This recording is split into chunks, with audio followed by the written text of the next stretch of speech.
이건 말도 안 됩니다. 어떻게 중국이 아닌 한국을 존경할 수 있단 말입니까? 수천 년 동안 문명을 전파하고 형제 국가로 도왔던 중국을 배신하듯 외면하고 전쟁의 상처를 남긴 한국을 좋아할 수 있습니까? 베트남의 어느 대학 강연장에서 소리를 지르고 있는 한 중국 남성이 있습니다. 그는 자칭 중화 사상의 전도사로 중국이 세계의 중심이며 주변국들이 이를 존경할 것이라고 굳게 믿고 있었습니다. 그러나 베트남에서의 경험은 그의 신념을 산산조각 냈습니다. 도대체 무엇이 그를 이렇게까지 몰아넣었을까요? 대체 무슨 사연인지 오늘 사연 바로 시작하겠습니다. 저는 장웨이라고 합니다. 중국 국립사회과학원에서 동남아시아 정치와 문화를 연구하는 학자로 일하고 있어요.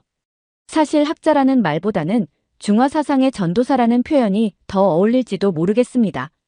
저는 어려서부터 중화사상, 즉 천하질서의 가치를 배우며 자라났습니다. 중국이 세계 문명의 중심이고 주변국들은 우리의 영향을 받아 문명화된 존재라는 믿음이죠. 이런 믿음이 저를 지금의 자리로 이끌었어요. 얼마 전 저는 베트남의 반중 정서를 연구하라는 임무를 받았습니다. 베트남이 반중 감정을 갖고 있다는 건 잘 알고 있었어요. 하지만 그보다 충격적이었던 건 베트남 사람들이 한국을 긍정적으로 평가한다는 사실이었어요. 분명히 베트남 전쟁 당시 한국군도 수천 명의 병력을 보내 베트남에서 피를 흘렸는데 도대체 어떻게 베트남에서 긍정적으로 평가받을 수 있단 말입니까? 저는 이 사실이 잘 이해되지 않았습니다. 그래서 상사의 지시를 받는 자리에서 이렇게 물어봤어요. 혹시 베트남에서 한국을 좋아한다는 게 서방 언론의 세뇌 때문이 아닙니까? 베트남은 서방이 조종하는 꼭두각시가 되었을 수도 있습니다. 그 말을 하자 상사와 동료들은 아무렇지 않게 웃으며 넘어갔지만 저는 그 자리에서 확신했어요. 이건 감정의 문제가 아니라고요. 베트남이 왜 한국에 대해 긍정적인 태도를 보이는지 밝히는 것이 제 사명처럼 느껴졌습니다. 베트남에 도착한 첫날, 저는 이곳의 풍경이 흥미로웠습니다. 활기찬 거리와 오토바이가 물결치는 모습은 마치 거대한 시장 한가운데 서 있는 듯한 기분을 줬어요. 다음 날, 첫 인터뷰 일정이 잡혔습니다. 저는 베트남 국립대의 한 교수와 만났습니다. 그는 역사학을 전공한 학자였고 베트남의 반중 정서에 대한 논문도 다수 작성했더군요. 저는 가벼운 인사 후 바로 본론으로 들어갔어요. 중국은 과거 베트남의 독립을 지원하며 형제 국가로서 역할을 했습니다. 그런데 왜 베트남에서는 반중 정서가 이렇게 강한 겁니까? 그는 미소를 지으며 답했습니다. 그 형제가 무려 2번이나 우리를 침략한 사실을 잊으셨습니까? 중월 전쟁은 베트남 사람들에게 잊을 수 없는 상처입니다. 그의 대답은 예상했던 것이지만 저는 바로 반박했어요. 그럼 한국은 어떻습니까? 한국도 베트남 전쟁에 참전해 많은 민간인 피해를 남겼습니다. 그런데 왜 베트남 사람들은 한국을 긍정적으로 평가합니까? 그의 표정이 잠시 굳어지더니 천천히 대답했어요. 한국은 전쟁 후 책임 있는 자세를 보였죠. 경제적 지원과 협력을 통해 상생을 추구했습니다. 그 말을 듣는 순간 제 손에 든 펜이 멈췄어요. 전쟁에 가담한 것 자체가 지울 수 없는 상처일 텐데요. 그는 고개를 끄덕이며 말했습니다. 전쟁 이후의 태도가 더 중요합니다. 한국은 과거의 잘못을 인정했고 경제와 기술로 우리의 발전을 도왔습니다. 인터뷰가 끝난 후 저는 복잡한 기분으로 숙소로 돌아왔습니다. 이 대답은 도저히 이해가 되지 않았습니다. 한국이 기술을 주었다고요? 그건 한국의 기업이 돈을 벌기 위해 한 일 아닙니까? 왜 그것이 책임감 있는 행동으로 평가받는지 이해할 수 없었어요. 다음 날은 거리를 걸으며 시민들과 직접 대화를 나누기로 했습니다. 베트남의 일반 시민들이 한국과 중국에 대해 어떻게 생각하는지 알고 싶었거든요. 한 젊은 대학생과 이야기를 나누게 되었는데 그는 제가 생각하지 못한 말을 했어요. 중국은 우리가 힘들 때 무언가를 주는 척하면서 결국 빼앗아갔어요. 저는 어이가 없어서 웃음이 나왔습니다. 무언가를 주는 척하고 빼앗았다니요? 중국이 그렇게 나빴다고 생각합니까? 그는 어깨를 으쓱하며 대답했습니다. 중국이 우리를 형제라 부르는 건 아마 우리를 통제하기 위해서일 거예요. 형제라면서 자기 형제의 땅을 침범한 적이 있는 나라가 어디 있습니까? 그 순간 화가 치밀어 올랐습니다. 저는 중화 사상의 강력한 신봉자였고 중국은 항상 주변국을 문명으로 이끄는 지도자라고 믿어왔습니다. 그런데 여기서 만난 사람들은 중국을 그런 나라로 보지 않았습니다. 그들이 잘못 알고 있는 거야. 한국이 베트남에서 인기 있는 건 단지 일시적인 현상일 뿐일 거야. 그렇게 스스로를 위안했지만 마음속 깊은 곳에서는 그것이 착각이 아닐지도 모른다는 생각이 들기 시작했어요. 다음 날 저는 경제 관련 조사를 위해 삼성전자 하노이 공장을 방문했습니다. 한국 기업들이 베트남 경제에 끼친 영향을 직접 확인하고 싶었거든요. 공장에 도착했을 때 저는 생각보다 규모에 압도됐습니다. 넓게 펼쳐진 공장 단지는 마치 작은 도시 같았어요. 안내를 맡은 베트남 현지 직원은 자랑스럽게 말했습니다. 삼성은 베트남에서 가장 큰 외국인 투자 기업입니다. 이 공장에서만 수십만 개의 일자리가 창출됐어요. 베트남 경제에 정말 큰 도움을 주고 있죠. 저는 고개를 끄덕이며 메모를 했지만 속으로는 의심이 들었어요. 결국 저 임금 때문에 이곳에 공장을 세운 거 아닌가. 하지만 공장 내부를 둘러보며 저는 생각이 조금씩 흔들리기 시작했습니다. 최신식 설비와 체계적인 근로 환경, 심지어 직원들을 위한 복지 시설까지 갖춰져 있었어요. 가장 충격적이었던 건 공장 직원들의 반응이었어요. 그들은 삼성을 성공을 돕는 파트너로 여기는 듯 했습니다. 한 여성 직원이 저에게 이렇게 말했어요. 여기서 일하면서 저는 제 삶이 바뀌었다고 느껴요. 아이를 더 좋은 학교에 보내고 부모님을 더 잘 모실 수 있게 되었어요. 그 말을 듣고 저는 잠시 멈칫했어요. 제가 중국 기업들을 조사하면서 이런 반응을 들어본 적이 없었기 때문입니다. 중국도 베트남에 많은 투자를 했는데 왜 이런 이야기를 들어본 적이 없지? 이 의문이 머릿속을 떠나지 않았습니다. 그날 오후, 저는 경제학자 한 명과 만났습니다. 그는 한국과 중국의 투자 방식 차이에 대해 이렇게 설명했습니다. 중국 기업은 단기적인 이익을 위해 투자하는 경우가 많아요. 그들은 주로 자원을 빼가거나 값싼 노동력을 활용하려고 하죠. 하지만 한국 기업은 기술 이전과 장기적 협력을 중시합니다. 흥미로웠지만 반박하고 싶었습니다. 하지만 한국도 결국엔 이익을 위해 투자하는 것 아닙니까? 베트남을 이용하려는 점에서 중국과 다르지 않지 않나요? 그는 고개를 저으며 대답했어요. 물론 이익을 위해 투자하죠. 하지만 한국은 베트남이 더 강해지길 원합니다. 그래서 교육과 기술 전수를 통해 우리 스스로 발전할 수 있도록 도와줍니다. 그 말을 듣고 저는 속으로 무언가가 흔들리는 걸 느꼈어요. 중국이 베트남에서 대규모 투자를 했다는 건 사실이지만 그런 투자 뒤에 신뢰라는 단어는 떠오르지 않았거든요. 이어서 그는 베트남 경제에서 한국의 역할을 구체적으로 설명했습니다. 한국은 공장을 세우는 데서 끝나지 않아요. 교육과 사회공헌 활동을 통해 우리 삶에 직접적인 영향을 미쳤습니다.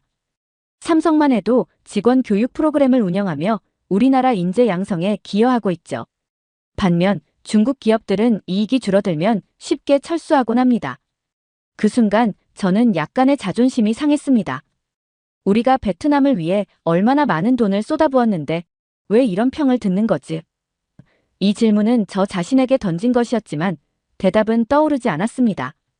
다음 조사 주제는 베트남 사람들이 한국과 중국의 역사적 역할을 어떻게 기억하는지 알아보는 것이었습니다. 특히 베트남 전쟁 당시 한국군의 참전이 어떻게 평가되고 있는지, 그리고 중국이 베트남 독립전쟁을 도운 점이 과연 긍정적으로 기억되고 있는지를 확인하고 싶었어요. 첫 번째 인터뷰는 베트남 전쟁 당시 참전 용사의 아들과 진행됐습니다. 그는 전쟁의 상처를 이야기하며 조심스럽게 한국군에 대한 기억을 꺼냈습니다. 한국군도 베트남 전쟁에서 끔찍한 일들을 저질렀죠. 그 시절은 우리에게 깊은 상처로 남아 있습니다. 저는 고개를 끄덕이며 물었습니다. 그런데도 한국에 대해 긍정적인 평가를 하는 이유는 무엇인가요? 그는 잠시 침묵하다가 말했어요. 상처를 잊은 건 아니에요. 하지만 전쟁 후에 한국은 우리를 외면하지 않았습니다. 그들은 자신들이 저지른 과오를 인정했고 우리를 돕기 위해 노력했어요. 베트남 사람들은 그런 태도를 존중합니다. 저는 속으로 의문이 들었습니다. 사과 몇 마디로 과거를 덮을 수 있다는 건가? 그것만으로 이렇게 긍정적인 이미지를 가질 수 있나? 하지만 그의 이야기는 거기서 끝나지 않았습니다. 한국은 우리가 필요로 하는 것을 줬습니다. 기술, 투자, 그리고 미래에 대한 희망까지요. 우리는 그들의 행동을 통해 진정성을 느꼈습니다. 다음으로 저는 베트남의 역사학자를 만나 중국과 한국의 역할에 대해 질문했습니다. 그는 중월 전쟁과 캄보디아 분쟁을 언급하며 중국의 이미지에 대해 설명했습니다. 중국은 1차 인도차이나 전쟁에서 우리를 지원했지만 그들은 항상 자신들의 이익을 우선시했어요. 특히 1979년 중월 전쟁은 베트남 사람들에게 중국이 형제가 아닌 적이라는 걸 확실히 보여줬습니다. 저는 중월 전쟁에 대해 잘 알고 있었지만 그가 말한 적이라는 단어가 유독 신경 쓰였습니다. 그래도 중국은 베트남 독립을 지원하지 않았습니까? 그런 도움은 긍정적으로 평가되지 않나요? 그는 냉소적인 표정을 지으며 말했어요. 중국의 지원은 단지 공산주의 진영 확장을 위한 전략일 뿐이었습니다. 돕기 위한 것이 아니었죠. 그리고 결국 우리를 공격했어요. 그런 역사를 잊을 수 있겠습니까? 그의 말은 베트남 사람들에게 중국이 어떤 이미지로 남아있는지를 잘 보여줬습니다. 제가 그에게 한국과 중국의 차이에 대해 물었을 때 그는 단호하게 말했습니다. 한국은 우리를 지배하려 하지 않았어요. 반면 중국은 항상 우리를 통제하려고만 했습니다. 그날 밤 숙소에서 저는 하루 동안 들은 이야기를 정리하며 한 가지 결론에 도달했습니다. 한국은 베트남 사람들에게 진정성을 보여줬고 중국은 보여주지 못했다. 이 사실이 불편했습니다. 왜냐하면 이 결론은 중국이 지금껏 주장해온 형제 국가라는 이미지와 완전히 어긋났기 때문입니다. 조사의 다음 단계는 베트남에서 한국과 중국의 문화적 이미지를 비교하는 것이었습니다. 저는 이 부분에서만큼은 자신이 있었어요. 작은 한국이 중국의 유구한 역사와 중화 문화의 깊이를 따라올 수 있겠는가? 그런 확신을 품고 베트남의 젊은 세대와 인터뷰를 시작했습니다. 첫 번째 인터뷰 대상은 대학생들이었습니다. 한 무리의 학생들과 대화를 나누며 저는 중국과 한국 중 어느 나라를 더 선호하냐고 질문했어요. 학생들은 서로 얼굴을 보며 웃더니 한 학생이 이렇게 대답했습니다. 당연히 한국이죠. K-팝과 K-드라마가 얼마나 재밌는데요. 저는 잠시 당황했습니다. 중국은 수천 년의 문화를 자랑하는 나라입니다. 베트남도 한때 중국 문화의 영향을 받았던 사실을 아시죠? 학생들은 미소를 지으며 대답했어요. 요즘 중국 드라마를 보면 과장된 느낌이에요. 현실과 동떨어져 있죠. 게다가 검열 때문에 재미도 떨어져요. 반면 한국 콘텐츠는 솔직하고 재미있죠. 우리 삶과도 공감이 돼요. 검열된 내용이라는 말에 저는 묘한 불쾌감을 느꼈습니다. 중화 문화의 깊이를 이야기하고 싶었지만 학생들은 전혀 관심이 없어 보였어요. 다음 인터뷰는 뷰티 매장에서 일하는 젊은 여성과 진행됐습니다. 그녀는 한국 화장품과 패션에 깊은 관심을 보였어요. 한국 화장품은 품질이 좋고 디자인도 세련됐어요. 중국 제품은 따라가려 하지만 한국만큼의 감각은 없죠. 저는 이 말이 기분 나빴습니다. 하지만 중국은 더 큰 시장이고 더 많은 자본을 가지고 있습니다. 한국이 그런 중국을 따라올 수 있겠습니까? 그녀는 잠시 생각하더니 대답했어요. 돈이 많다고 되는 건 아니잖아요. 한국은 자신들만의 스타일과 매력이 있어요. 중국은 그걸 흉내 내려고만 하니까 별로 끌리지 않아요. 그 순간 저는 깊은 혼란에 빠졌습니다. 문화는 자본력이나 역사적 배경만으로 지배할 수 없는 영역이었습니다. 마지막으로 저는 대학의 문화연구 교수와 대화를 나눴습니다. 그는 한류와 중국 문화를 비교하며 깊이 있는 이야기를 들려줬습니다. 한국은 자신들만의 색깔을 만들어내는데 성공했어요. 그들의 드라마와 음악은 전 세계적으로 공감대를 형성합니다. 반면 중국은 전통에 갇혀 있거나 때로는 남의 문화를 자신들의 것으로 흡수하려는 태도를 보여왔죠. 그게 문제입니다. 저는 이 말에 참을 수 없을 정도로 화가 났습니다. 남의 문화를 흡수하려 했다니요? 베트남도 중국 문화를 받아들이며 발전했잖아요. 그는 조용히 웃으며 말했습니다. 받아들인 문화를 자신의 것으로 만드는 것과 남의 것을 훔치는 것은 다릅니다. 베트남은 스스로의 정체성을 지켜왔습니다. 하지만 중국은 강자의 입장에서 모든 것을 자기 것으로 만들려 했죠. 요즘 베트남 사람들은 그런 점에 피로감을 느낍니다. 그날 밤 숙소에서 저는 조사 내용을 정리하며 한참을 고민했습니다. 한국은 현대적이고 세련된 접근 방식으로 세계와 소통한다. 반면 중국은 전통의 위대함을 강조하지만 그것이 때로는 주변 국가들의 반감을 살 수도 있다. 이 문장을 적으면서도 받아들이기 힘들었습니다. 베트남 사람들이 한국을 더 선호하는 이유는 K-팝과 드라마 때문이 아니었습니다. 한국은 자신들만의 독창성과 소통 능력을 통해 사람들의 마음을 사로잡고 있었습니다. 반면 중국은 전통의 위대함에 갇혀 젊은 세대의 공감을 얻지 못하고 있었습니다. 우리는 어디에서 잘못된 걸까? 그 질문이 머릿속에서 떠나지 않았습니다. 하지만 이 질문에 대한 답을 찾는 건 쉽지 않아 보였어요. 중국의 자존심을 지키고 싶었지만 베트남에서 만난 사람들은 그것이 얼마나 공허한지 계속 저에게 증명하고 있었습니다. 베트남 조사를 거의 마칠 무렵 저는 현지 대학에서 열린 학술 대회에 초청받았습니다. 주제는 동아시아 국가들의 베트남 내 영향력이었죠. 저는 이 기회가 중국의 위상을 베트남 학계에 다시 각인시킬 절호의 기회라고 생각했습니다. 중국은 베트남과 오랜 형제관계를 맺어온 나라입니다. 과거 베트남의 독립전쟁을 지원하며 동아시아의 안정과 발전을 이끌었죠. 반면 한국은 베트남 전쟁에 참전하며 역사적 상처를 남겼습니다. 과연 베트남이 한국을 긍정적으로 평가하는 것은 합리적일까요? 저는 중국이 베트남과의 역사적 관계에서 얼마나 중요한 역할을 했는지를 강조하며 한국의 행보는 단지 상업적 이익 추구에 불과하다는 논리를 펼쳤습니다. 처음엔 청중들도 고개를 끄덕이는 듯 보였습니다. 저는 자신감을 얻어 더 강한 어조로 말했습니다. 한국이 베트남에서 경제적 활동을 벌이는 것은 그들의 이익을 위한 것입니다. 그들이 베트남을 진정으로 돕는다고 생각한다면 그것은 착각입니다.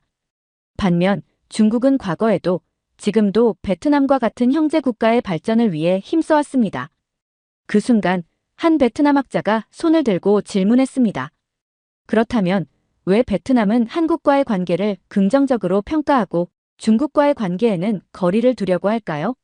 저는 약간 긴장했지만 태연한 척하며 대답했습니다.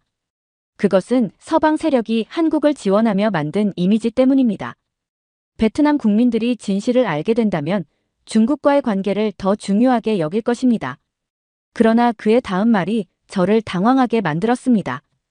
그런데도 왜 베트남 사람들은 한국 기업의 투자와 기술 지원을 신뢰하지만 중국의 경제적 개입에 대해서는 의심을 품는 걸까요? 형제 국가라면 더 신뢰를 줘야 하지 않나요? 청중들 사이에서 웃음이 터져 나왔습니다. 저는 얼굴이 뜨거워지는 걸 느꼈지만 최대한 냉정을 유지하려 했습니다. 그것은 역사적 오해에서 비롯된 것입니다. 중국은 항상 베트남의 독립과 발전을 도왔습니다.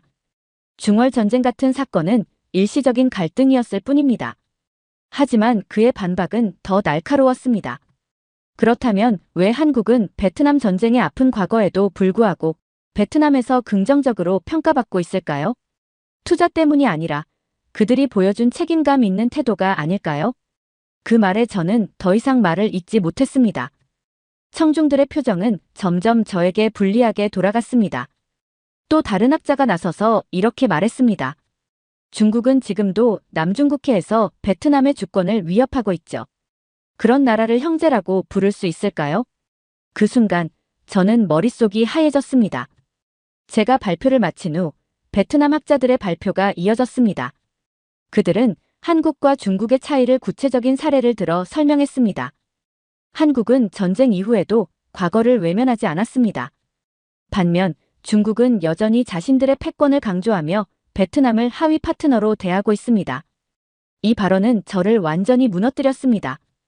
발표가 끝난 후 청중들의 박수는 제 발표가 아니라 다른 학자들에게 향했습니다. 저는 그 자리에 앉아 있으면서도 자신이 철저히 고립되었다는 느낌을 받았습니다. 학술 대회 이후 저는 자존심이 철저히 짓밟힌 기분으로 호텔방에 틀어박혔습니다. 머릿속은 온통 혼란스러웠습니다. 왜 한국은 베트남에서 이렇게 긍정적으로 평가받고 중국은 형제 국가라고 자부하면서도 이토록 의심받는 걸까요? 그 답을 찾기 위해 저는 학술 대회에서 발표를 들었던 베트남 학자 몇 명에게 추가 인터뷰를 요청했습니다. 거절당할 줄 알았지만 뜻밖에도 그들은 흔쾌히 수락했습니다. 첫 번째로 만난 학자는 경제 전문가였습니다. 그는 냉정한 표정으로 말했습니다. 중국은 형제 국가라고 하면서도 결국 자기 이익을 우선시했죠. 특히 남중국해 문제는 우리가 중국을 신뢰할 수 없는 결정적인 이유 중 하나입니다. 저는 바로 반박했습니다. 하지만 한국은 베트남 전쟁에 참전해 많은 피해를 남겼습니다. 그럼에도 왜 베트남 사람들이 한국을 이렇게 높게 평가합니까? 그의 대답은 간단했습니다. 한국은 그 상처를 덮으려고 하지 않았습니다. 경제 협력과 사과를 통해 관계를 개선하려 했죠. 그의 말에 저는 참을 수 없는 분노를 느꼈습니다. 다음으로 만난 학자는 문화 연구자였습니다. 그는 중국의 문화적 접근 방식을 비교하며 조심스럽게 이야기했습니다. 중국은 전통만 강조하며 자신들이 중심이라는 태도를 버리지 않았죠. 베트남 사람들에게 그런 태도는 오만하게 느껴질 수 있습니다. 그는 계속해서 말했습니다. 중국은 때로 남의 문화를 가져다 자기 것으로 만드는 태도를 보이기도 했습니다. 베트남 사람들은 그런 점에서 중국을 신뢰하지 못하는 경우가 많아요. 남의 문화를 가져다 쓴다. 그의 말은 마치 제 심장을 꿰뚫는 듯 했습니다. 중국이 남의 문화를 흡수한 건 그들의 수준 낮은 문화를 문명화시키려 한 선의에서 비롯된 거야. 저는 속으로 그렇게 외쳤지만 겉으로는 아무 말도 하지 않았습니다. 아니, 할 수 없었습니다. 베트남에서의 마지막 날, 저는 일정을 모두 마치고 호텔에서 짐을 정리하고 있었습니다. 그런데 문득 지금까지의 조사 내용들이 머릿속을 떠올랐습니다. 이 모든 경험이 정말로 중국과 베트남의 관계를 이해하는 데 도움을 줬을까? 아니면 단지 나를 더 혼란스럽게 만들었을 뿐일까? 스스로에게 던진 질문은 끝없는 공허감만을 불러일으켰습니다. 저는 마지막으로 베트남의 역사를 연구하는 현지 학자를 만났습니다. 그는 베트남 사람들이 중국을 어떻게 인식하고 있는지 간단하면서도 직설적으로 설명했습니다. 중국은 우리에게 위대한 문화와 기술을 제공한 것도 사실입니다. 하지만 그 과정에서 우리가 중국과 대등하다는 느낌을 받은 적은 없었어요. 중국은 항상 우리가 그들의 지도를 받아야 한다고 생각했죠. 그의 말에 저는 단 한마디도 대꾸할 수 없었습니다. 우리와 대등하지 않다. 그건 당연하지 않은가. 중국은 세계의 중심이고 베트남은 그 주변부였으니까. 저는 속으로 그런 생각을 했지만 이제 그 생각조차 스스로를 설득할 수 없다는 느낌이 들었습니다. 호텔로 돌아오는 길, 거리에서 보이는 한국 브랜드. 광고판과 중국 제품 판매점이 묘하게 대조를 이루는 것처럼 느껴졌습니다. 한국 브랜드는 현대적이고 깔끔하게 자리 잡은 반면 중국 제품은 단지 저렴하다는 인식만 심어진 듯 했습니다. 그날 밤, 저는 조용히 앉아 조사의 모든 내용을 다시 한번 검토했습니다. 학술 대회에서의 굴욕, 거리에서 만난 사람들의 냉소적인 반응, 그리고 베트남 사람들이 보여준 태도까지. 이 모든 것이 제 머릿속에서 끝없이 맴돌았습니다. 결국 저는 한 가지 결론에 도달했습니다. 우리는 베트남에서 더 이상 형제국으로 인정받지 못하고 있다. 이 결론은 깊은 절망감을 안겨줬습니다. 베트남 출장에서 돌아온 후 저는 곧바로 연구 결과를 정리하기 시작했습니다. 중국 중심의 논리를 통해 우리의 입장을 제대로 알릴 거야. 그렇게 자신을 다잡으며 보고서를 작성했지만 손은 마음처럼 움직이지 않았습니다. 베트남에서의 모든 경험이 머릿속을 떠다니며 저를 방해했습니다. 거리에서 만난 사람들의 반응, 학술대회에서의 굴욕, 그리고 그들의 말이 남긴 의심과 분노가 끝없이 떠올랐습니다. 결국 보고서 초안에는 제가 베트남에서 느꼈던 감정들이 조금씩 녹아들어갔습니다.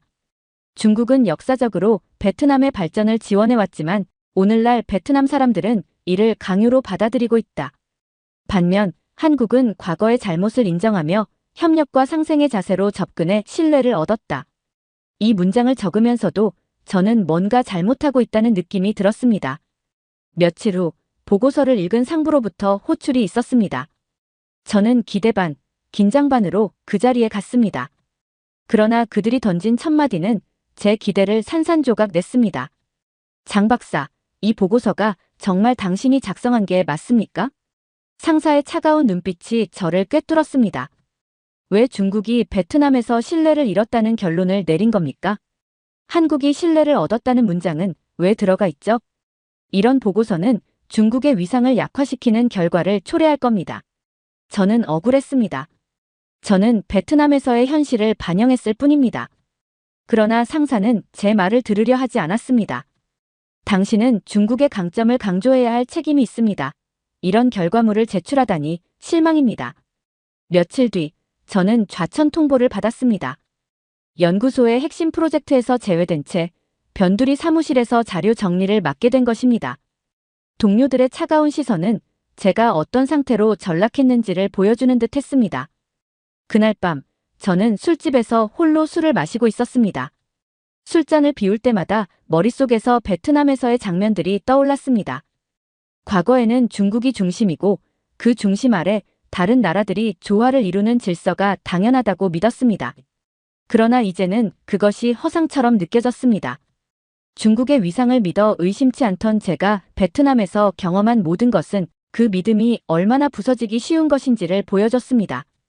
하지만 이 모든 것을 인정하는 건 제 자존심을 완전히 버리는 것과 같았습니다.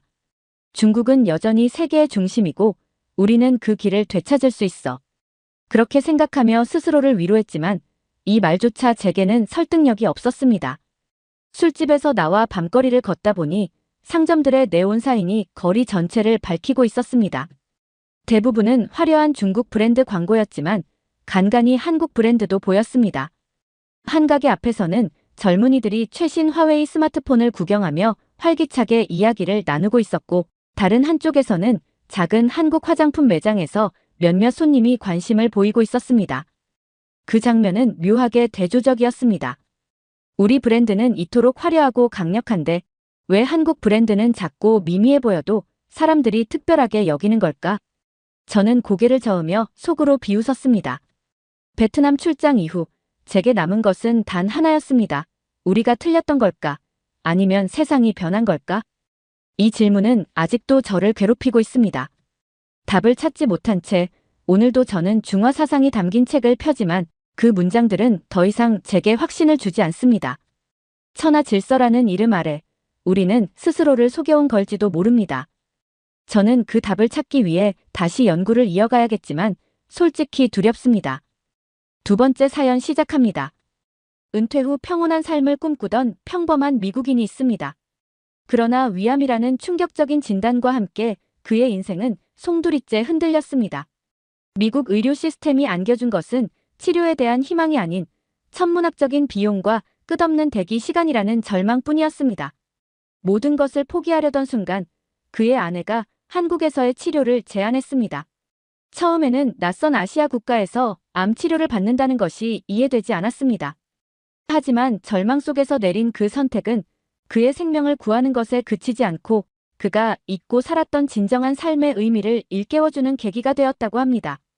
대체 무슨 사연인지 오늘 사연 바로 시작하겠습니다.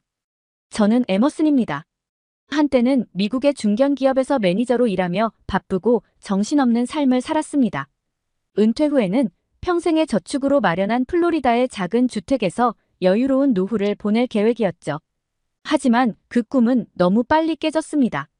은퇴 후 얼마 지나지 않아 체중이 급격히 줄고 속쓰림이 점점 심해지면서 불안감을 느꼈습니다. 처음엔 단순한 스트레스나 노화로 인한 문제라고 생각했지만 점점 증상이 악화되었습니다. 결국 병원을 찾았고 위암이라는 충격적인 진단을 받았습니다. 의사가 차분하게 설명하는 동안 제 머릿속은 하얘졌습니다. 암이라니요? 저는 평생 담배도 피우지 않았고 술도 적당히 즐기며 건강한 생활을 유지해왔는데요. 더 큰 문제는 치료 과정에서 드러났습니다. 미국의 의료 시스템은 저에게 희망이 아닌 또 다른 절망을 안겨주었습니다. 첫 번째 충격은 비용이었습니다. 수술과 치료 비용이 보험을 포함하더라도 수만 달러에 이를 것이라는 계산에 정신이 아찔했습니다. 두 번째는 치료 일정이었습니다. 정밀 검사를 받기 위해 4주, 수술을 기다리기 위해 6개월. 암이라는 시한폭탄을 안고 살아가야 한다는 사실이 너무나도 고통스러웠습니다. 이런 상황 속에서 저를 가장 괴롭게 한 것은 외로움이었습니다. 아내인 소피아는 저를 지지하고 있었지만 그녀 혼자만으로는 이 모든 두려움을 감당하기 어려웠습니다. 딸은 영국으로 떠난 뒤 연락조차 드문드문 오는 상황이었고 가족들이 함께 모여 저를 위로해줄 수 있는 환경은 기대할 수도 없었습니다. 절망의 나날을 보내던 어느 날 아내가 조심스럽게 말을 꺼냈습니다. 에머슨, 한국에서 치료받는 건 어때요? 처음엔 황당했습니다. 미국보다 의료 기술이 떨어지는 나라에서 치료를 받으라는 건가 싶었죠. 하지만 아내는 진지했습니다. 저는 한국을 가본 적이 없지만 그녀는 한국계 2세로 부모님을 따라 오래전 한국에 몇 번 방문했던 경험이 있었습니다. 아내는 한국의 의료 서비스가 세계적으로 인정받고 있고 치료비가 미국의 30% 수준에 불과하다는 점을 설명했습니다. 처음엔 반신반의했지만 인터넷에서 실제 사례를 찾아보고는 놀라지 않을 수 없었습니다. 신속하고 체계적인 의료 시스템, 그리고 미국과 비교할 수 없을 만큼 낮은 비용. 이 모든 것이 믿기지 않았습니다. 하지만 낯선 땅에서 치료받는다는 두려움도 컸습니다. 한국은 저에게 너무 멀게 느껴졌습니다. 언어도 문화도 모르는 나라에서 과연 잘 지낼 수 있을지 의문이었습니다. 그러나 아내는 이미 계획을 세우고 있었습니다.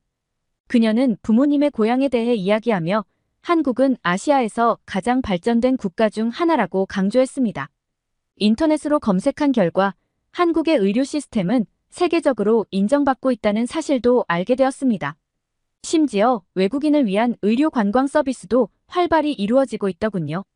결국 저는 선택의 기로에 섰습니다. 한쪽은 천문학적인 비용과 느린 절차 속에서 병이 악화될지도 모르는 미국. 다른 한쪽은 한 번도 가본 적 없지만 새로운 희망을 제시하는 한국. 고민 끝에 저는 아내의 제안을 받아들이기로 했습니다. 비행기 표를 예약한 날 밤, 저는 침대에 누워 혼란스러운 감정에 휩싸였습니다. 한국. 저는 그 나라에 대해 아는 것이 거의 없었습니다. 아내인 소피아는 부모님이 한국 출신이라 그런지 여러 번 방문해 본 적이 있었지만 저는 단순히 아시아의 한 나라 정도로만 알고 있었습니다. 김치와 케이팝, 그리고 몇몇 유명한 전자제품 브랜드 외에는 떠오르는 것도 없었습니다. 그런데 그런 나라에서 암 치료를 받으러 간다니 저 스스로도 놀라운 선택을 한 것 같았습니다. 소피아는 제 옆에서 태블릿으로 정보를 찾아보고 있었습니다. 그녀는 한국의 병원과 의료 시스템, 그리고 외국인 환자를 위한 서비스에 대해 자세히 설명해 주었습니다. 서울에 위치한 대형 병원들은 영어 지원이 가능하고 외국인 전용 상담센터까지 운영된다는 말을 들으니 조금은 안심이 되었습니다. 무엇보다 저를 진정 놀라게 한 건 진단부터 수술까지 걸리는 시간이 미국보다 훨씬 짧다는 점이었습니다. 여기 봐요, 에머슨. 소피아가 화면을 보여주며 말했습니다. 이 병원은 암 진단부터 치료까지 단 몇 주 안에 모든 절차를 마칠 수 있다고 해요. 그녀의 목소리엔 희망이 가득 담겨 있었습니다. 저는 그 말을 들으면서도 마음 한구석에서는 의심이 들었습니다. 과연 그렇게 신속하고 저렴한 시스템이 믿을 만한 품질을 제공할 수 있을까? 다음 날 아침, 소피아는 저를 위해 직접 프레젠테이션까지 준비했습니다. 그녀는 한국이 세계보건기구와 여러 국제기관에서 의료 수준이 높다고 평가받고 있다는 점, 그리고 외국인 의료 관광이 활성화된 나라라는 점을 설명했습니다.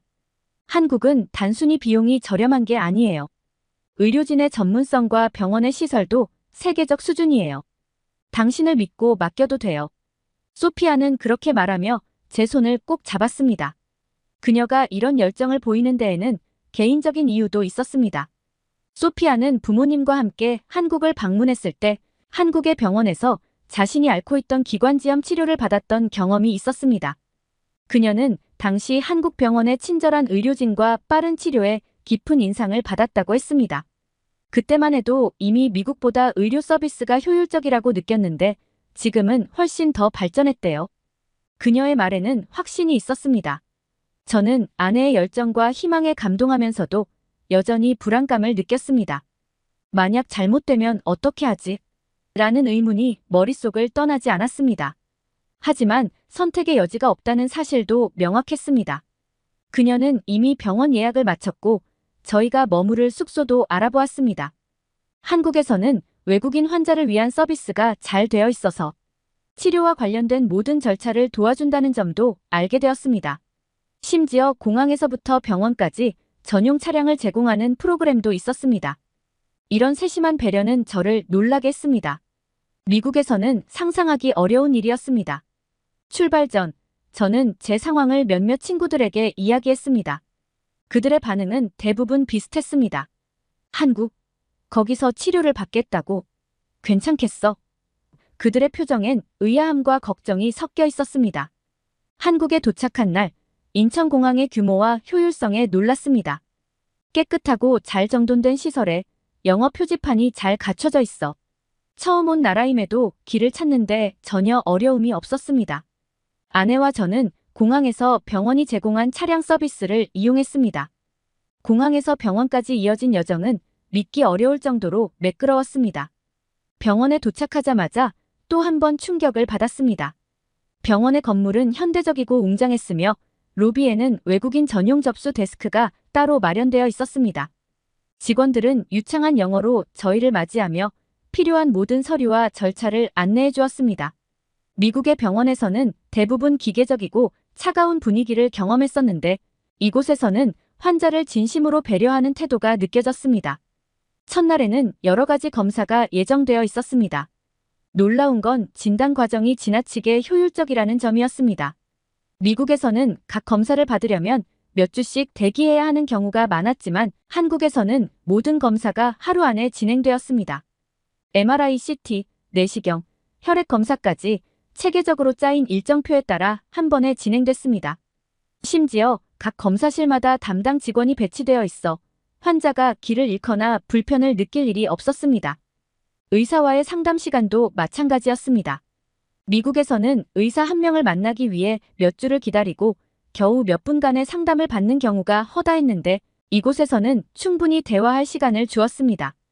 담당 의사는 제 상태와 수술 계획을 상세히 설명해 주었고 질문에 하나하나 성심껏 답해 주었습니다. 전문 용어를 영어로 쉽게 풀어 설명해 주는 모습에 감동했습니다. 무엇보다 환자로서 제가 존중받고 있다는 느낌을 받았습니다. 다음 날 본격적인 치료가 시작되었습니다. 수술 일정을 잡는데도 긴 기다림은 없었습니다. 한국에서는 진단 후 최대한 빠르게 치료에 들어간다는 원칙이 있다는 말을 듣고 깊은 안도감을 느꼈습니다. 미국에서는 수술 일정을 기다리는 동안 불안감에 시달렸던 제게 이 신속한 절차는 너무도 새롭고 감사한 경험이었습니다. 수술 당일 병원의 의료진은 저를 안정시키기 위해 세심하게 배려했습니다. 마취 전 담당 의사가 다시 한번 모든 과정을 설명하며 제 불안을 덜어주려 노력했습니다. 수술실로 들어가는 순간에도 따뜻한 눈빛과 미소로 저를 맞아주는 간호사들의 모습은 제가 낯선 나라에 있다는 사실조차 잊게 만들었습니다. 수술은 성공적이었습니다. 회복실로 옮겨졌을 때 저는 이미 큰 고비를 넘겼다는 안도감에 눈물이 나올 뻔했습니다. 한국에서의 의료 경험은 저를 놀라게 했을 뿐만 아니라 생명에 대한 새로운 희망을 안겨주었습니다. 아내는 제 곁에서 손을 꼭 잡고 말했습니다. 봐요, 에머슨. 한국을 선택하길 정말 잘했죠? 수술 후 회복 과정에서도 놀라움은 계속되었습니다. 병원 식사는 단순한 병원 음식이 아니라 영양사와 의사가 직접 설계한 맞춤형 식단이었습니다. 모든 것이 환자를 중심으로 설계되어 있었고 의료진은 정기적으로 병실을 찾아와 제 상태를 점검했습니다. 특히 간호사들의 세심한 배려는 저를 감동시켰습니다. 병실의 버튼 하나만 누르면 언제든 달려와 필요한 도움을 주었고 언어가 통하지 않는 상황에서도 최선을 다해 제 요구를 이해하려 노력했습니다. 그리고 비용. 이것은 말로 다 표현할 수 없을 정도로 놀라운 부분이었습니다. 수술과 입원, 그리고 회복 치료까지 포함된 전체 비용이 미국의 병원비의 3분의 1도 되지 않았습니다. 저는 처음에는 계산서를 보고 이 금액이 맞는지 몇 번이고 확인했습니다. 미국에서는 병원비 때문에 가게가 흔들릴 걱정을 해야 했지만 한국에서는 그럴 필요가 없었습니다. 수술 후 며칠 동안 병실에 누워 창밖을 바라보며 생각했습니다. 한국은 도대체 어떻게 이런 시스템을 만들었을까? 미국과 비교하면 너무도 신속하고 너무도 체계적이고 너무도 인간적이었습니다. 저는 그동안 최고라고 믿어왔던 미국의 시스템이 실제로는 얼마나 비효율적인지 깨닫게 되었습니다. 그 반면에 한국의 의료 시스템은 단순한 치료를 넘어 인간 존중에 기반한 시스템이라는 것을 느꼈습니다. 병원에서 퇴원한 뒤에도 정기적인 외래 진료와 회복 치료를 받기 위해 병원을 방문해야 했습니다. 미국이었다면 이런 과정이 번거롭고 불편했겠지만 한국에서는 전혀 그렇지 않았습니다. 병원에서 퇴원하며 아내와 함께 택시를 타고 숙소로 이동하던 중 간호사가 지하철이나 버스를 이용하셔도 편리할 거예요 라고 추천했습니다. 저는 처음엔 의아했습니다. 대중교통을 이용하는 게 택시만큼 편리하다니 정말 가능할까? 하지만 다음 외래 진료일에 지하철을 타보니 그 말이 전혀 과장이 아니었음을 깨달았습니다. 한국의 지하철은 한눈에 이해할 수 있는 노선도와 영어 안내 방송까지 갖추고 있었습니다. 플랫폼에는 에스컬레이터와 엘리베이터가 잘 배치되어 있어 이동이 어려운 저 같은 사람도 편리하게 이용할 수 있었습니다. 무엇보다 깨끗함과 정시 운행이라는 점이 감탄스러웠습니다. 미국의 지하철과는 전혀 다른 세계였습니다. 병원 방문을 마치고 나면 남은 시간 동안 저는 아내와 함께 서울 곳곳을 탐험하기 시작했습니다. 병원 근처의 작은 카페에서 차 한 잔을 마시는 것만으로도 충분히 즐거웠습니다. 한국의 카페들은 각기 다른 테마와 분위기를 자랑하며 손님들을 맞이하는 직원들의 친절함이 인상적이었습니다. 가장 인상 깊었던 것은 환경 자체가 회복과 편안함을 지원하는 구조처럼 느껴졌습니다. 숙소 근처에는 작은 공원이 있었는데 매일 아침 산책을 나가면 느긋하게 걷는 사람들, 벤치에 앉아 책을 읽는 노인들, 아이들과 뛰노는 부모들의 모습이 보였습니다. 그 장면은 미국의 분주하고 개별화된 삶과는 크게 달랐습니다. 여긴 분명히 사람들이 서로 연결되어 있었습니다. 저는 한국에서의 경험이 단순히 물리적인 회복을 넘어 정신적인 치유로 이어지고 있음을 느꼈습니다.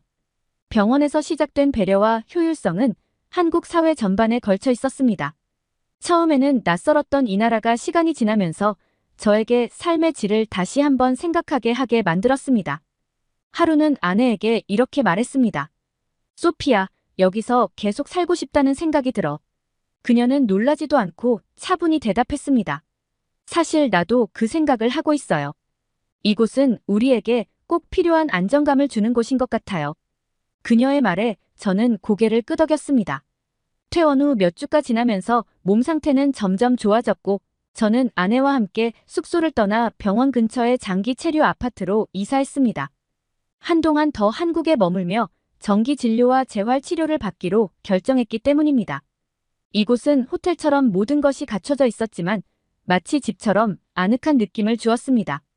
무엇보다 주변의 인프라가 완벽하게 갖춰져 있어서 생활이 너무도 편리했습니다.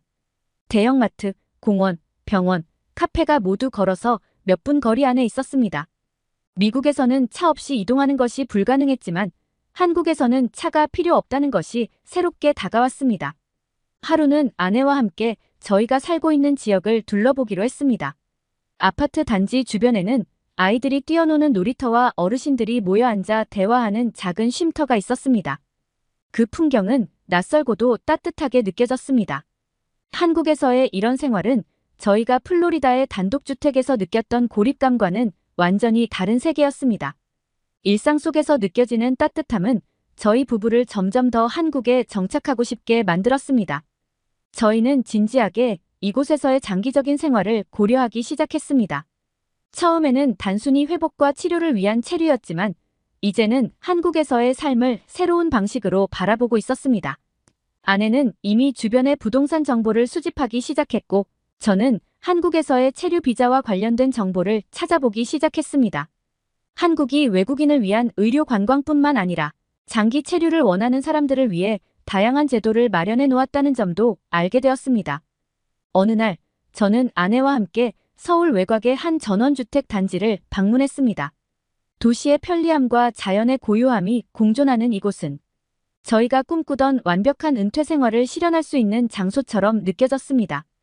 이곳에서 작은 정원을 가꾸고 느긋하게 아침을 즐기며 살아가는 모습이 그려졌습니다. 결정을 내리는데 오래 걸리지 않았습니다. 미국은 여전히 제 고향이었지만 저를 기다리고 있는 것은 천문학적인 의료비와 가족으로부터 멀어진 고립감뿐이었습니다. 반면 한국은 저희 부부에게 새로운 기회를 제시하고 있었습니다. 의료 시스템은 물론이고 효율적인 인프라와 따뜻한 공동체 문화까지 모든 것이 이상적으로 느껴졌습니다. 아내와 저는 한국에서의 정착을 위해 필요한 절차를 하나씩 밟아 나갔습니다. 은퇴 후에도 한국에서 안정적으로 생활할 수 있는 재정 계획을 세우고 체류 비자를 연장하는 방법을 알아보았습니다. 아내가 한국계라는 점이 저희에게 큰 장점으로 작용했습니다. 그녀는 재외동포 비자를 통해 비교적 간단한 절차로 장기 체류를 신청할 수 있었고, 덕분에 저도 가족 비자를 통해 체류를 연장할 수 있었습니다. 저는 한국어를 배우기 시작했고, 아내는 한국 음식을 더 잘 요리하기 위해 요리 학원에 등록했습니다. 동네 시장에 가서 한국의 신선한 재료들을 사들이며 새로운 문화에 적응해가는 과정은 마치 새로운 세계를 탐험하는 것 같았습니다. 가끔 미국에 있는 친구들이나 딸과 통화할 때면 저희의 결정을 이야기하곤 했습니다. 한국에서 계속 살기로 했다고. 왜? 친구들은 놀라워했지만 딸은 생각보다 이해해주는 모습이었습니다. 아빠, 거기서 더 행복하시다면 잘하신 거예요. 그녀의 말은 제게 큰 위안이 되었습니다. 하지만 여전히 딸이 멀리 있다는 사실은 아쉬웠습니다. 한국에서의 생활이 익숙해질 무렵, 저는 이곳의 사람들을 관찰하며 한국 문화의 깊이를 점점 더 이해하게 되었습니다. 특히 가족 중심적인 생활 방식은 제게 가장 큰 충격이자 감동으로 다가왔습니다. 저는 미국에서의 가족 관계를 돌아보며 한국 사회가 얼마나 다른지 실감할 수밖에 없었습니다. 아내 소피아가 말하길, 한국에서는 친척들이 자주 모이고 서로를 따뜻하게 대한다며 꼭 한번 그녀의 친척들을 만나보라고 권유했습니다. 솔직히 처음엔 내키지 않았습니다. 그녀와도 오랜만에 다시 가까워진 상황에서 저까지 그녀의 친척들까지 만나는 건 부담스럽게 느껴졌습니다. 그들을 만난 적도 없었고, 아내도 부모님이 돌아가신 뒤로 오랫동안 연락하지 않았던 사촌들이라 했으니까요. 며칠 고민 후 그녀의 제안대로 어느 주말에 친척들과의 만남에 나섰습니다. 서울 근교에 있는 작은 아파트로 들어서자 문이 열리는 순간 놀라운 일이 벌어졌습니다. 마치 제가 오래전 헤어진 가족인 것처럼 그들은 저를 반갑게 맞이했습니다. 나이를 가늠하기 어려운 어르신부터 젊은 커플, 그리고 아이들까지 집안 가득한 사람들이 모두 웃으며 인사를 건넸습니다. 저는 완벽한 낯선 사람인데도 말이죠. 에머슨, 만나 뵙게 되어 정말 반가워요. 아내의 사촌이라는 한 여성이 활짝 웃으며 제 손을 잡았습니다. 그리고 다른 사람들이 차례로 저에게 따뜻한 말을 건네기 시작했습니다. 멀리서 오셨다면서요? 건강은 괜찮으세요? 한국 음식 입맛에 맞으세요? 그들은 제가 처음 본 사람인데도 마치 어제 만난 친척처럼 저를 대했습니다. 거실 중앙에는 커다란 상이 놓여 있었고 상 위에는 음식이 가득했습니다. 정성스럽게 준비된 모습이 한눈에 봐도 특별하게 느껴졌습니다.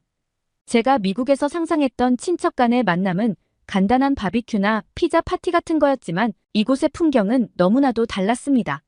상다리가 휘어질 정도로 음식을 차리고 모두가 함께 앉아 식사를 나누는 모습은 따뜻함 그 자체였습니다. 제가 상에 앉자 누군가가 조심스럽게 물을 따라주고 또 다른 사람이 음식을 제 앞에 놓아주었습니다. 그들의 행동에는 자연스러운 배려와 존경이 담겨 있었습니다. 특히 어르신들이 음식을 드시기 전에 젊은 세대가 먼저 챙겨드리는 모습은 정말 신선하게 다가왔습니다. 미국에서는 상상하기 힘든 장면이었습니다. 가족이지만 서로를 섬기듯 대하는 모습이 제게는 낯설면서도 감동적이었습니다. 식사를 하면서 아내의 사촌 한 명이 저를 유심히 바라보다 이렇게 말했습니다. 삼촌, 건강이 좋아 보이세요. 한국 음식이 잘 맞는 것 같아요. 여기서 천천히 잘 회복하시길 바랄게요. 그 말 한마디에 저는 목이 메었습니다. 만난 지 고작 몇 시간밖에 되지 않은 사람에게서 이런 진심 어린 말을 들을 줄은 몰랐습니다. 그들은 제가 어떤 사람이든 상관없이 단지 가족이라는 이유로 이렇게 따뜻하게 대해주는 것 같았습니다. 식사 후에도 분위기는 사그라들지 않았습니다. 어른들은 커피를 마시며 담소를 나누었고 젊은이들은 아이들과 놀아주며 웃음꽃을 피웠습니다. 모두가 서로에게 집중하며 소통하는 모습은 제게 충격에 가까웠습니다. 아내의 사촌 중 한 명이 제가 멍하니 앉아있는 것을 보고 다가와 웃으며 말했습니다. 삼촌, 처음엔 낯설겠지만 곧 익숙해질 거예요. 그의 말에 저는 작은 미소로 답했지만 속으로는 어찌해야 할지 몰랐습니다. 미국에서는 가족 간의 관계조차도 이렇게 가까운 느낌이 아니었으니까요.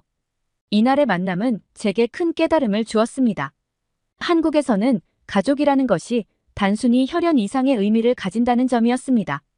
비록 서로 오랫동안 보지 못했더라도 그들은 여전히 서로를 챙기고 배려하며 마치 어제 만난 것처럼 편안하게 대화했습니다. 저는 미국에서 딸과의 거리가 멀어질 수밖에 없었던 과거를 떠올렸습니다. 딸이 성인이 되고 영국으로 떠난 후 연락조차 드물어진 상황이 한국의 이런 가족 중심적인 문화와 너무 대조적으로 느껴졌습니다. 한국에서의 이런 경험은 단순히 새로운 문화를 체험하는 것을 넘어 제 마음속 깊은 곳을 건드렸습니다. 가족이란 무엇인지, 그리고 왜 그것이 중요한지를 다시 생각하게 되었습니다. 한국의 가족 중심적인 문화는 저를 감동시켰을 뿐만 아니라 제 삶의 방향을 돌아보게 하는 계기가 되었습니다. 저는 이 따뜻한 문화 속에서 딸과의 관계를 어떻게 더 가까이 만들 수 있을지 고민하기 시작했습니다. 한국에서 느낀 이 따뜻함을 그녀와도 나누고 싶었습니다. 한국에서의 생활이 계속될수록 저는 이곳의 전통적 가치가 단순히 오래된 관습이 아니라 현대 사회에서도 중요한 역할을 하고 있다는 것을 깨달았습니다. 특히 한국의 가족적 유대감과 부모 존중 문화는 제게 깊은 인상을 남겼습니다. 하루는 아내와 함께 근처 공원을 산책하던 중 한 가족이 돗자리를 깔고 피크닉을 즐기는 모습을 보게 되었습니다. 아이들은 부모 곁에서 신나게 뛰어놀고 있었고 조부모는 옆에서 따뜻한 미소로 그 모습을 지켜보고 있었습니다. 가장 인상 깊었던 것은 그 가족의 태도였습니다. 아이들은 부모님을 엄마 아빠라고 부르며 자연스럽게 존중했고 부모는 조부모에게 음식을 챙겨드리며 먼저 드시라고 권했습니다. 이 장면은 제가 미국에서는 본 적이 없는 모습이었습니다. 미국에서는 부모와 자녀의 관계가 수평적인 경우가 많았습니다. 물론 서로를 존중하긴 하지만 한국처럼 부모를 중심으로 한 가족 문화는 찾아보기 어려웠습니다. 특히 자녀가 성인이 되면 독립하고 부모와의 관계는 점점 멀어지는 것이 자연스럽게 여겨졌으니까요. 이곳에서의 생활은 제게 한국의 공동체 의식을 더 깊이 이해하게 만들었습니다. 단순히 가족 간의 관계에서만이 아니라 사회 전반에서도 사람들이 서로를 배려하며 살아간다는 것을 느낄 수 있었습니다. 동네 슈퍼마켓에서 만난 한 어르신이 안녕히 가세요라고 인사하며 밝게 웃어주는 모습이나 길거리에서 자연스럽게 노인에게 자리를 양보하는 젊은이들을 볼 때마다 한국 사람들이 서로를 얼마나 존중하고 있는지를 알 수 있었습니다. 미국에서는 개인주의와 독립이 강조되면서 관계의 깊이가 얕아지는 경우가 많았습니다. 특히 가족관계에서는 독립이 강조되다 보니 부모와 자녀 사이에도 거리감이 생기는 경우가 많았습니다. 저 역시 딸이 성인이 된 이후 독립을 존중하며 딸과의 거리를 자연스럽게 받아들였지만 한국에서 가족 간의 따뜻한 유대감을 보고 나니 딸과의 관계가 더욱 아쉬워졌습니다. 어느 날 밤 저는 아내에게 말했습니다. 소피야, 한국 사람들은 정말 가족을 소중히 여기고 서로를 존경하며 살아가네요. 우리도 딸에게 더 자주 연락하고 그녀와의 관계를 더 가깝게 만들어야 할 것 같아요. 그녀는 조용히 미소를 지으며 제 손을 잡았습니다. 저는 다짐했습니다. 한국에서 배운 가족의 소중함과 전통적 가치를 딸에게도 전하겠다고요. 한국에서 경험한 이 모든 것들은 단순히 제 삶을 변화시킨 것이 아니라 제게 잃어버린 무언가를 되찾게 해주었습니다. 이 나라의 전통적 가치는 제가 오랫동안 잊고 살았던 진정한 삶의 의미를 일깨워주고 있었습니다. 이제 한국은 제게 단순히 치료를 받기 위해 찾았던 나라가 아니었습니다. 처음 이곳에 왔을 때 저는 암 치료라는 절박한 이유로 선택의 여지가 없어 이 땅을 찾았습니다. 그러나 지금 이곳은 제게 새로운 삶의 터전이 되었고 오랜 시간 잊고 지냈던 삶의 진정한 의미를 깨닫게 해준 곳이 되었습니다. 한국에서의 하루는 미국에서의 은퇴 생활과는 전혀 다른 방식으로 시작됩니다. 아침마다 아내와 함께 동네 공원으로 산책을 나가는 것이 일상이 되었습니다. 공원에서는 늘 같은 사람들을 마주칩니다. 할머니, 할아버지들은 작은 의자에 앉아 담소를 나누고 젊은 엄마들은 아이들을 데리고 운동 삼아 걸음을 옮깁니다. 때로는 이름조차 모르는 이들이 제게 반갑게 인사를 건네기도 합니다. 아침 산책을 마치면 근처 시장에 들러 신선한 채소와 과일을 사는 것이 또 하나의 즐거움이 되었습니다. 한국의 전통시장은 단순히 물건을 사고 파는 곳이 아니라 사람들의 삶과 이야기가 오가는 곳이라는 것을 이제야 이해했습니다. 상인들은 저를 삼촌이라고 부르며 반갑게 맞아줍니다. 요즘 건강은 좀 어떠세요? 여기 이 과일은 몸에 좋으니까 꼭 드셔보세요. 그들의 작은 배려와 정이 제 일상에 따뜻함을 더해주었습니다. 한국에서의 생활은 물리적으로나 정신적으로나 저를 완전히 회복시켜 주었습니다. 이곳에서 받은 위암 치료는 제 생명을 구했을 뿐만 아니라 삶에 대한 새로운 관점도 열어주었습니다. 의료진들은 단순히 치료를 넘어 제 상태를 진심으로 걱정하며 끊임없이 소통했고 그들의 헌신 덕분에 저는 완전히 새롭게 태어난 기분이었습니다. 이제 아내와 저는 한국에서 완전히 정착하며 은퇴 후의 삶을 즐기고 있습니다. 얼마 전에는 서울 외곽의 작은 전원마을에 아늑한 집을 구했습니다. 넓은 창으로 햇살이 들어오는 작은 집에서 아내와 함께 아침을 먹고 정원에서 꽃과 채소를 가꾸는 일은 저희가 꿈꿔왔던 완벽한 은퇴 생활 그 자체였습니다. 저는 가끔 딸과 영상통화를 하며 한국에서의 일상을 그녀와 나누곤 합니다. 그녀는 가끔 이렇게 말합니다. 아빠, 한국에서 행복해 보이셔서 저도 좋아요.